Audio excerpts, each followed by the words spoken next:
Commander Lee watched him with a mix of respect and understanding. "Perhaps that was the problem," she replied. "You expected this war to be like all your others." The Admiral looked around the room, studying the diverse group of human leaders. Each one represented a different way of fighting, a different approach to survival. Together, they had achieved what the Federation had thought impossible. "Your victory was unexpected," Kang admitted, his mandibles clicking in what humans had learned was a sign of deep thought. "How did you do it?" "You had inferior technology, fewer ships, no galactic allies." Lee smiled, but it wasn't a smile of mockery. It was the smile of someone who understood something fundamental about survival. "Because you fought the way you were taught," she explained. "We fought the way we had to survive." As Kang signed the treaty, screens around the room showed celebrations breaking out across Earth. Humans from every nation, every culture, every background celebrated together. The Federation had unknowingly united a species that had spent millennia fighting itself. "You turned everything we thought was a weakness into strength," Kang observed. "Your divided nations became multiple strategies. Your primitive technology became unpredictable weapons. Your chaotic nature became impossible to counter." News of Earth's victory was already spreading across the galaxy. On thousands of worlds, species who had lived under Federation rule for generations learned that the mighty empire had been stopped, not by superior force, but by human ingenuity. "Other species fought to match our strength," Kang continued, trying to understand. "You fought to exploit our weaknesses. We never imagined someone would turn our quantum network into a weapon or use our environmental suit's superiority against us." Lee nodded. "Humans have always adapted to survive. It's not about being the strongest or most advanced. It's about finding a way to win, no matter what." The stories spread quickly through the galactic community.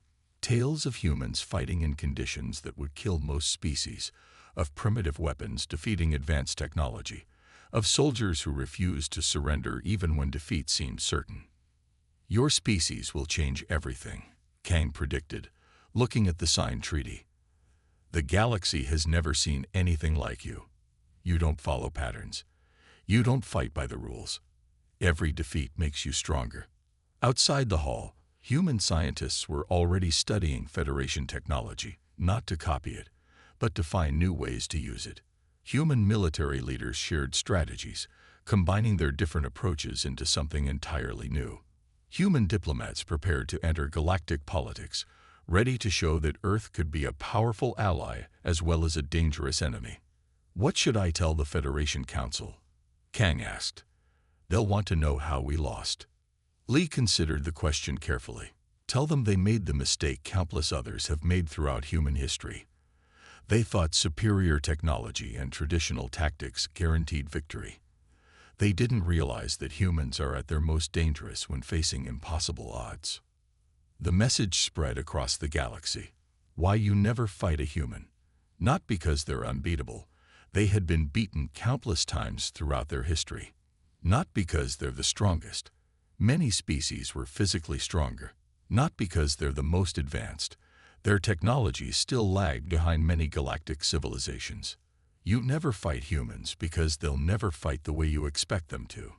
They'll turn your strengths against you, adapt to impossible conditions, and find ways to win that you never imagined possible.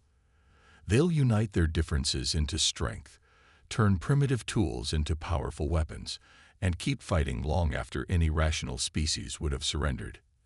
As Kang prepared to leave Earth, he had one final question for Commander Lee.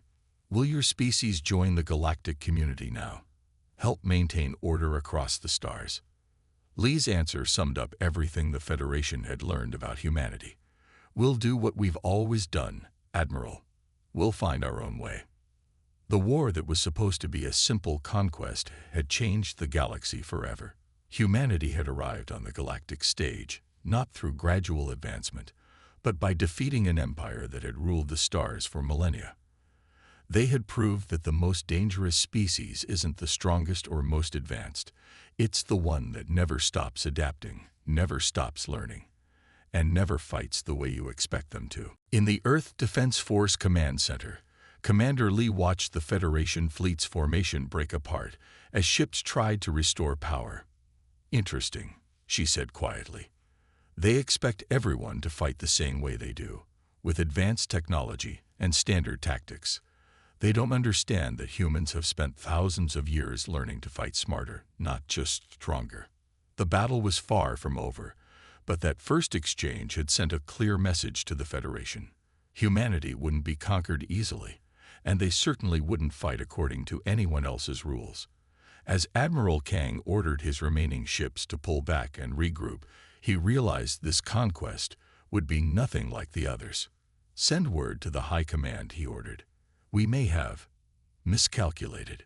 These humans, they fight differently. They think differently."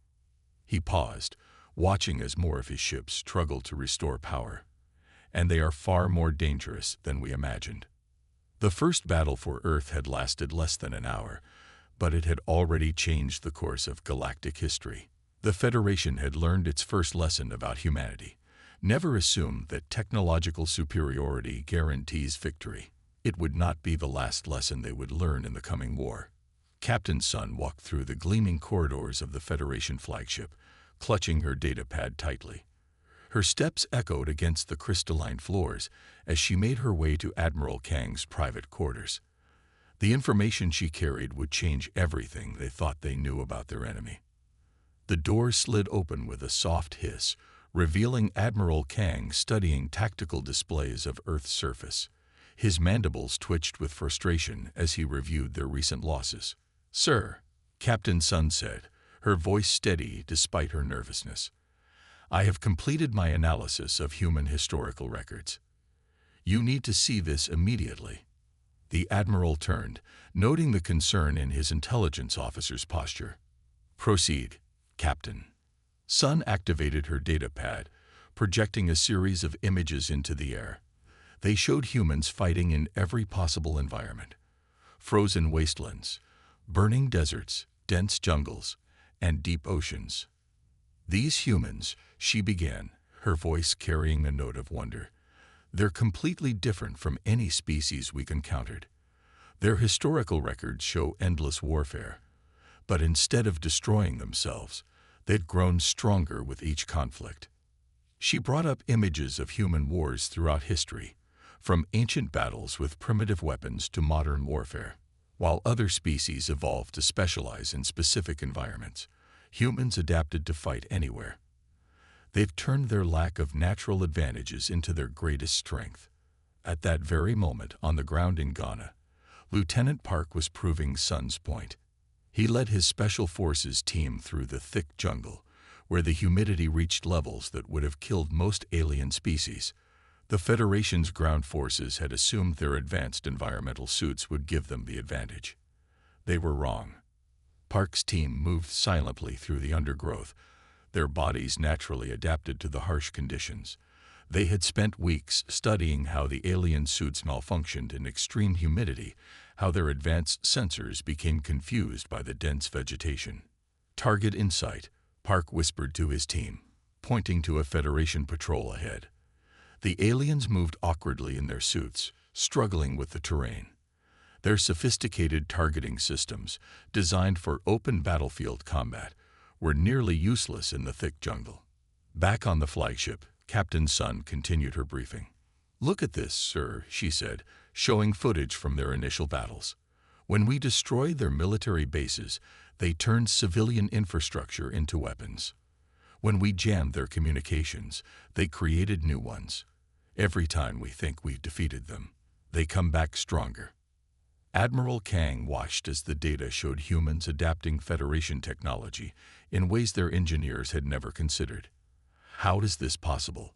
he asked, more to himself than Sun. "Their entire history is filled with smaller groups defeating larger, better-equipped forces," Sun explained. "They call it asymmetric warfare. While we focus on overwhelming force, they find creative ways to use our strength against us." In Ghana, Park's team demonstrated this perfectly. They didn't try to match the Federation's advanced weapons. Instead, they used the natural environment as their ally. The heavy rains short-circuited the alien suit systems. The thick canopy blocked their orbital support. "Move on my mark," Park ordered. His soldiers carried simple weapons modified with Earth technology. They didn't need complex targeting systems. They had trained their whole lives to operate in these conditions. The Federation patrol never saw them coming. By the time they realized they were under attack, Park's team had already disappeared back into the jungle, leaving behind another defeated alien unit. Captain Sun brought up more data. "Sir, look at their response to defeats. Other species we've conquered either surrendered or broke under pressure. Humans, they learn from failure.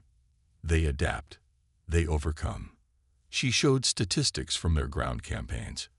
Every time we win a battle, their next response is stronger, more innovative. They're not just fighting us. They're studying us, learning our weaknesses, finding new ways to defeat us. Admiral Kang's mandibles clicked in agitation. "Are you suggesting we can't defeat them?" "I'm suggesting, sir, that traditional conquest strategies won't work. They thrive on adversity. Their entire species seems built around overcoming impossible odds." As if to emphasize her point, reports began coming in from across Earth. In Siberia, humans were using the extreme cold to freeze the aliens' thermal regulators. In the Sahara, they used the sand to clog Federation equipment. Underground, in the ocean, in mountains, everywhere the Federation fought, humans found ways to turn the environment into a weapon. Their adaptability goes beyond physical survival. Sun continued. They learn and innovate at an alarming rate. Our technology advantage is shrinking every day as they reverse engineer our equipment and combine it with their own ideas. Admiral Kang stared at the tactical displays, seeing his carefully planned invasion falling apart. "What do you recommend, Captain?" "We need to completely rethink our approach, sir. These humans, they're not just another species to be conquered. They're something we've never encountered before. A species that doesn't just survive. They turn survival into an art form." Looking at the mounting casualty reports from Earth, Admiral Kang realized the truth in Sun's words. They had severely underestimated humanity, and that mistake was costing them dearly. The question was no longer how to conquer Earth, but whether they could afford to continue trying. The streets of Seoul had become silent in a way the city had never known before. Where millions once rushed through their daily lives, now only the echo of distant explosions disturbed the quiet. Colonel Kim stood at the window of an abandoned office building, watching Federation troops patrol the streets below. Their crystalline armor gleamed in the morning sun, making them easy targets against the gray concrete of the city. "They still don't understand," Kim said softly to his team. "They think controlling the main streets means they control the city." The resistance fighters had spent weeks preparing Seoul for this moment. Every alley, every rooftop, every subway tunnel had been transformed into part of their defense network. Simple security cameras, connected through the city's old internet infrastructure, tracked alien movements. Civilian drones, modified with homemade explosives, waited silently on rooftops. Private Han worked in the basement of what had once been an electronics store, carefully mixing aluminum powder with rust. His hands moved with practiced precision as he packed the mixture into small containers. The thermite charges weren't sophisticated. They were literally made from scrap metal and rust. But they worked. "Patrol approaching Checkpoint 3, came the quiet voice over their radio. The Resistance used simple walkie-talkies, knowing the Federation would be listening for more advanced communications. Kim nodded to his team. They moved silently through the building's maintenance tunnels, a network that connected most of downtown Seoul. The Federation's advanced scanners couldn't penetrate the dense concrete and steel, another weakness the humans had discovered and exploited. Above ground, the alien patrol moved confidently down the street. Their armor could stop energy weapons, deflect bullets, and protect them from most known weapons. What they didn't expect was the attack to come from everywhere at once. The first sign of trouble came when the manhole covers in the streets suddenly exploded upward, launched by simple compressed air systems. The alien sensors, calibrated for energy weapons and explosives, hadn't detected the purely mechanical traps. As the patrol scattered in confusion, dozens of modified civilian drones swooped down from the rooftops. They weren't military drones, just ordinary delivery drones retrofitted with crude but effective weapons. The aliens' armor, designed to stop high-energy attacks, proved surprisingly vulnerable to the simple thermite charges the drones dropped. "Their armor is failing," one of the alien soldiers shouted. His warning was cut short as the thermite burned through his suit's joints. Private Han watched from his hidden position as his homemade weapons proved devastatingly effective. The thermite burned hot enough to melt through the aliens' advanced armor, and there was nothing high-tech about it. Just basic chemistry turned into a weapon. The aliens tried to retreat, but every direction led to another trap. The humans had rigged the entire neighborhood. Store security shutters slammed down, blocking escape routes. Traffic signals suddenly blazed to life, their intense LED lights overwhelming the aliens' sensitive optical sensors. "Move to Phase 2, Kim ordered through the radio. The subway tunnels beneath the aliens' feet came alive with activity. The Resistance had mapped every maintenance shaft, every utility tunnel, every forgotten passage under the city. Now they used them all. Small teams emerged from hidden entrances, struck fast, and disappeared again before the aliens could respond. In her command center aboard the flagship, Captain Sun watched the disaster unfold through the aliens' combat feeds. "This is unprecedented," she reported to Admiral Kang. "They're not just fighting us, they're using the entire city as a weapon." The Resistance fighters moved through their city like ghosts, using their intimate knowledge of every street and building. They had spent their lives in this urban maze, and now they turned that knowledge into a devastating advantage. Kim's team struck again and again, never staying in one place long enough to be caught. They used the city's own systems against the invaders. Power grid fluctuations to disrupt alien sensors, water pressure changes to flood tunnels, even the subway's ventilation system to spread blinding smoke. "They're not just adapting our weapons," Sun continued her report. "They're creating new ones from whatever they have available. Every piece of civilian infrastructure becomes a potential threat." In the streets below, the alien patrol had been completely destroyed, not by advanced weapons or superior technology, but by simple chemistry and intimate knowledge of the urban battlefield. Kim's fighters quickly collected any useful alien equipment and disappeared back into their tunnel network. "Set up for the next patrol," Kim ordered as his team regrouped in their hidden command post. "They'll send reinforcements soon, probably with heavier weapons. We'll be ready." Han began preparing more thermite charges, their simple but effective weapon proving its worth. Around him, other Resistance fighters modified more civilian drones, rigged more traps, and prepared to turn more of their city's infrastructure against the invaders. The aliens had come expecting to fight a conventional war against primitive weapons. Instead, they found themselves facing an enemy that could turn everything around them into a weapon. Every streetlight could blind them, every manhole could hide a trap, every civilian drone could become a deadly attacker. As night fell over Seoul, the Resistance prepared for another round of combat. They didn't need advanced alien technology to fight. They just needed their city, their knowledge, and their determination to survive. The Federation was learning a harsh lesson. In urban warfare, the humans' creativity and adaptability made them far more dangerous than any advanced weapon could. Dr. Song sat in her underground lab, surrounded by screens displaying Federation communication intercepts. Her team had spent months studying the aliens' behavior patterns, social structures, and most importantly, their fears. What they discovered changed the entire course of the war. "Look at this," she told her team, pointing to a behavioral analysis. "The Federation has conquered dozens of species, but they all fought in predictable ways. They've never faced an enemy that adapts and changes like we do. The aliens' rigid social structure was their weakness.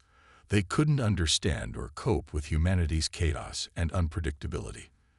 Dr. Song's team began exploiting this weakness in ways the Federation never expected. They started by letting captured Federation soldiers escape with video footage of human training exercises. The videos showed soldiers crawling through fire, swimming in freezing water, and continuing to fight despite severe injuries. All normal human training, but terrifying to the aliens who had never seen such behavior. "They think we're insane," one of Dr. Song's analysts reported, reading intercepted Federation communications. "They can't understand why we don't surrender when outgunned, or why we keep fighting after taking losses that would break their soldiers." The story of Sergeant Choi's unit became their most powerful psychological weapon. It started during a routine defense of a mountain base in the Himalayas. The Federation, frustrated by the unit's stubborn resistance, decided to end the battle with an orbital strike. The massive energy beam from their ship hit the mountain directly. The Federation expected total destruction. Instead, something impossible happened. As the dust cleared, Sergeant Choi led his surviving troops out of hidden tunnels in the mountain. Their base was destroyed, but they hadn't been in it. They had anticipated the strike and adapted, just as humans always did. "Keep fighting," Choi told his men as they emerged from the smoke. "Let them see that nothing they do can stop us." The Federation soldiers watched in horror as the humans they thought they had destroyed charged at their positions. Choi's unit fought with even more determination than before, using the wreckage of their own base as cover. Dr. Song's team made sure stories of this battle spread through the Federation ranks. They planted tales of human soldiers continuing to fight after injuries that should have killed them, of troops appearing from nowhere after their positions were destroyed, of humans laughing in the face of superior alien technology. "They're starting to fear us," Dr. Song reported to military command. "Not because we're stronger, but because we don't behave the way they think we should." The psychological warfare worked better than they had hoped. Federation troops began hesitating before engaging human forces. They became jumpy, seeing potential human ambushes everywhere. Their rigid military doctrine fell apart when faced with an enemy they couldn't predict. In their command centers, Federation officers struggled to understand human tactics. One day, humans would retreat from a stronger force. The next, they would fight to the death against impossible odds. They used primitive weapons alongside advanced technology, mixed strategies from different eras of warfare, and seemed to take pride in surviving situations that should have killed them. The story of Choi's unit grew with each retelling among Federation forces. Some claimed the humans had supernatural abilities. Others said they were immune to pain. The truth, that humans were simply incredibly adaptable and stubborn, was somehow more frightening to the aliens than any supernatural explanation. Dr. Song's team intercepted a conversation between two Federation commanders that proved their strategy was working. "These humans," one officer said, "they're not natural. We destroyed their base, but they kept fighting. We cut off their supplies, but they adapted. They're not following any known combat doctrine. How do you fight an enemy that enjoys combat?" The other responded, "Every defeat makes them stronger.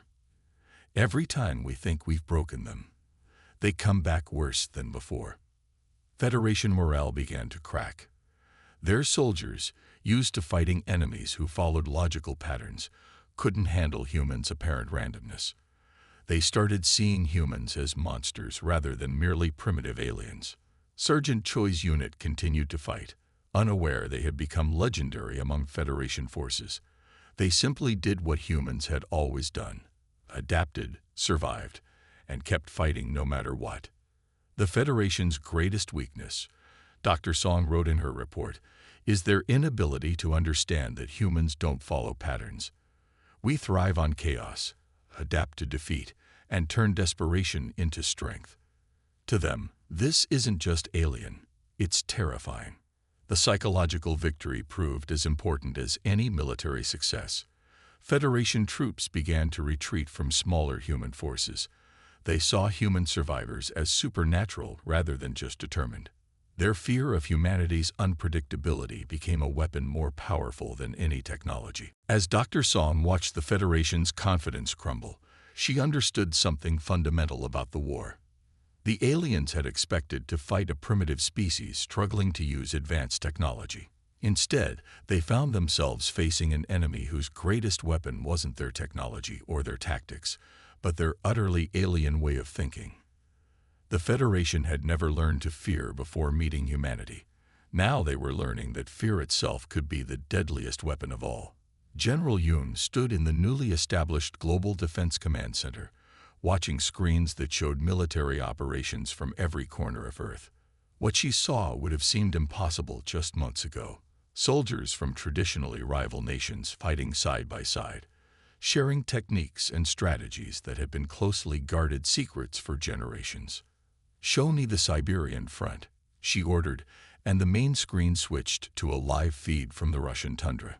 There, Brazilian Special Forces troops were learning to fight in the snow from Russian veterans, while teaching their own jungle combat techniques in return.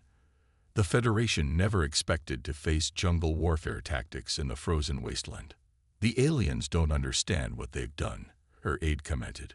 "They've given us a common enemy, something that's never existed before." In the Australian outback, Korean stealth specialists worked with Aboriginal trackers, combining advanced technology with ancient survival skills.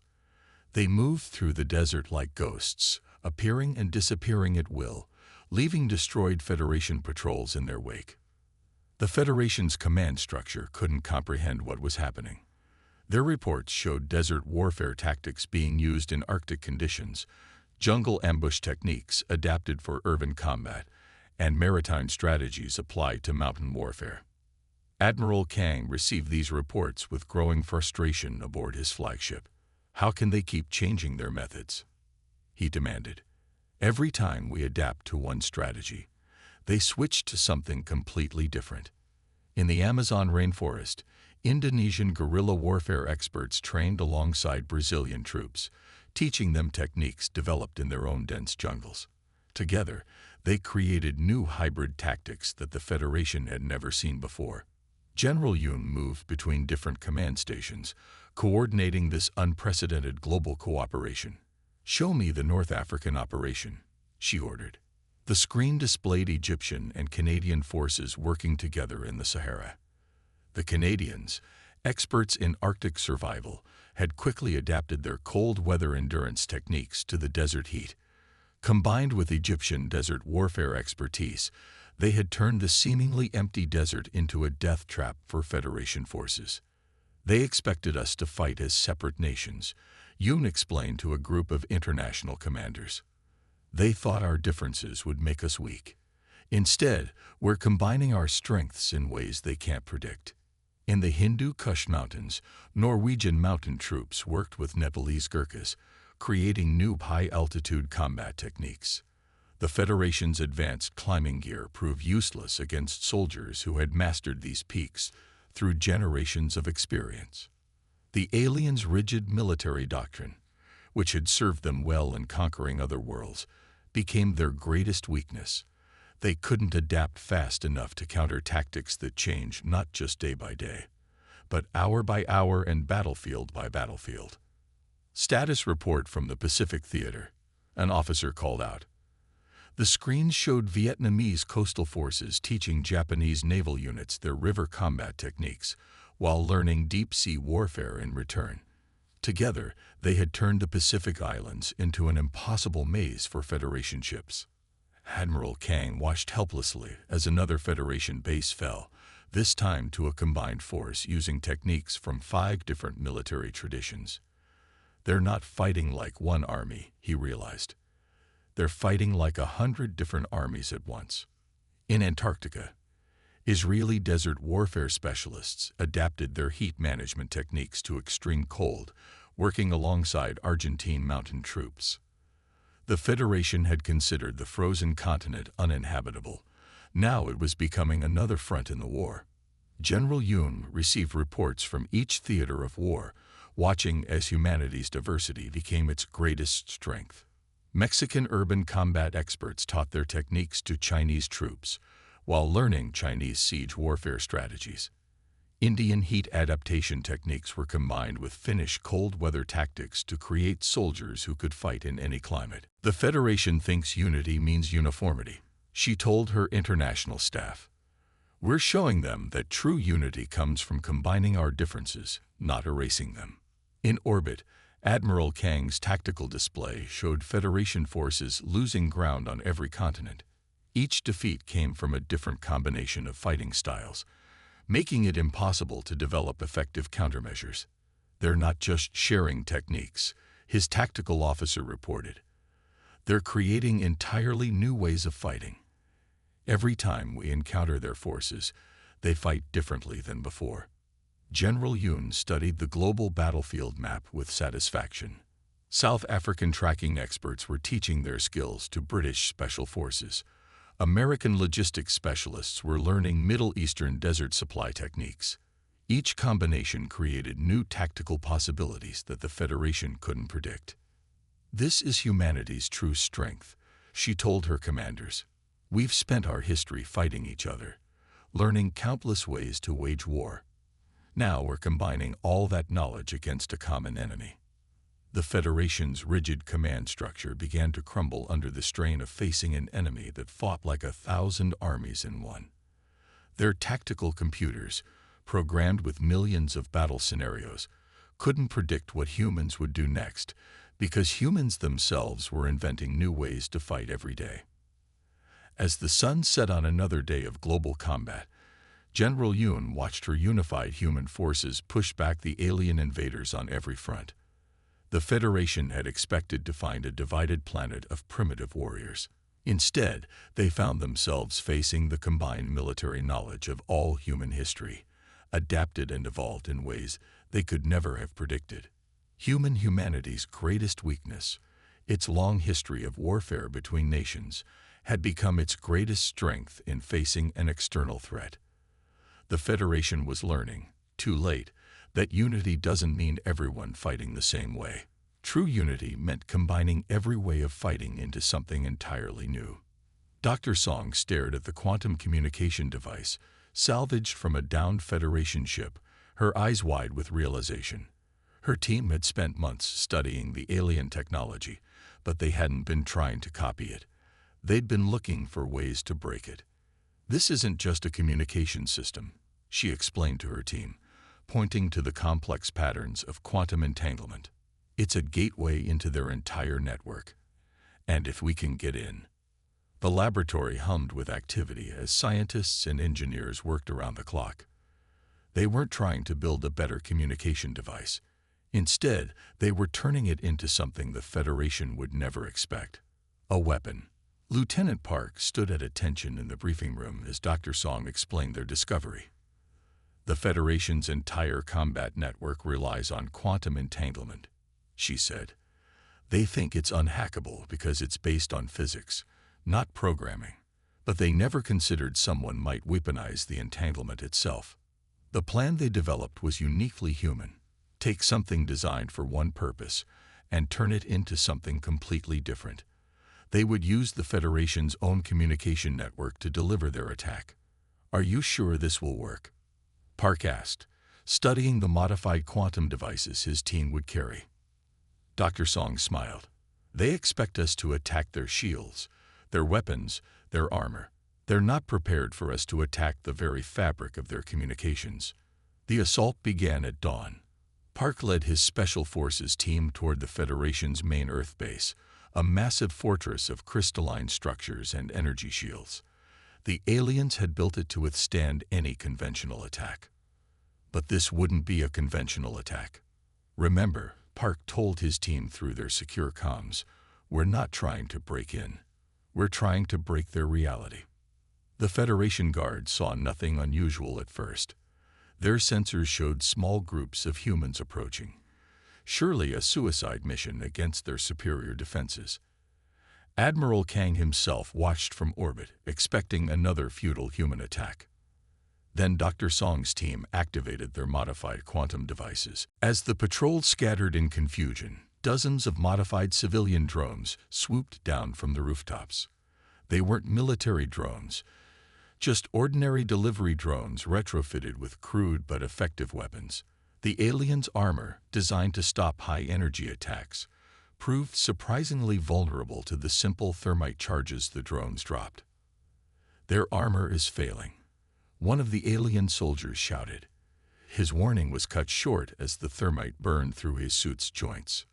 Private Han watched from his hidden position as his homemade weapons proved devastatingly effective. The thermite burned hot enough to melt through the aliens' advanced armor, and there was nothing high-tech about it. Just basic chemistry turned into a weapon. The aliens tried to retreat, but every direction led to another trap. The humans had rigged the entire neighborhood. Store security shutters slammed down, blocking escape routes.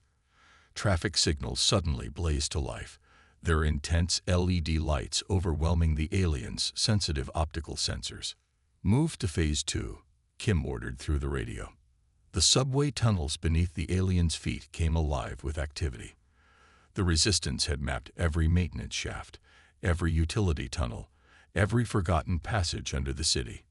Now they used them all. Small teams emerged from hidden entrances, struck fast, and disappeared again before the aliens could respond. In her command center aboard the flagship, Captain Sun watched the disaster unfold through the aliens' combat feeds. "This is unprecedented," she reported to Admiral Kang. "They're not just fighting us, they're using the entire city as a weapon." The Resistance fighters moved through their city like ghosts, using their intimate knowledge of every street and building. They had spent their lives in this urban maze, and now they turned that knowledge into a devastating advantage. Kim's team struck again and again, never staying in one place long enough to be caught. They used the city's own systems against the invaders. Power grid fluctuations to disrupt alien sensors, water pressure changes to flood tunnels, even the subway's ventilation system to spread blinding smoke. "They're not just adapting our weapons," Sun continued her report. "They're creating new ones from whatever they have available. Every piece of civilian infrastructure becomes a potential threat." In the streets below, the alien patrol had been completely destroyed, not by advanced weapons or superior technology, but by simple chemistry and intimate knowledge of the urban battlefield. Kim's fighters quickly collected any useful alien equipment and disappeared back into their tunnel network. "Set up for the next patrol," Kim ordered as his team regrouped in their hidden command post. "They'll send reinforcements soon, probably with heavier weapons. We'll be ready." Han began preparing more thermite charges, their simple but effective weapon proving its worth. Around him, other Resistance fighters modified more civilian drones, rigged more traps, and prepared to turn more of their city's infrastructure against the invaders. The aliens had come expecting to fight a conventional war against primitive weapons. Instead, they found themselves facing an enemy that could turn everything around them into a weapon. Every streetlight could blind them. Every manhole could hide a trap. Every civilian drone could become a deadly attacker. As night fell over Seoul, the Resistance prepared for another round of combat. They didn't need advanced alien technology to fight. They just needed their city, their knowledge, and their determination to survive. The Federation was learning a harsh lesson. In urban warfare, the humans' creativity and adaptability made them far more dangerous than any advanced weapon could. Dr. Song sat in her underground lab, surrounded by screens displaying Federation communication intercepts. Her team had spent months studying the aliens' behavior patterns, social structures, and most importantly, their fears. What they discovered changed the entire course of the war. "Look at this," she told her team, pointing to a behavioral analysis. "The Federation has conquered dozens of species, but they all fought in predictable ways. They've never faced an enemy that adapts and changes like we do. The aliens' rigid social structure was their weakness. They couldn't understand or cope with humanity's chaos and unpredictability." Dr. Song's team began exploiting this weakness in ways the Federation never expected.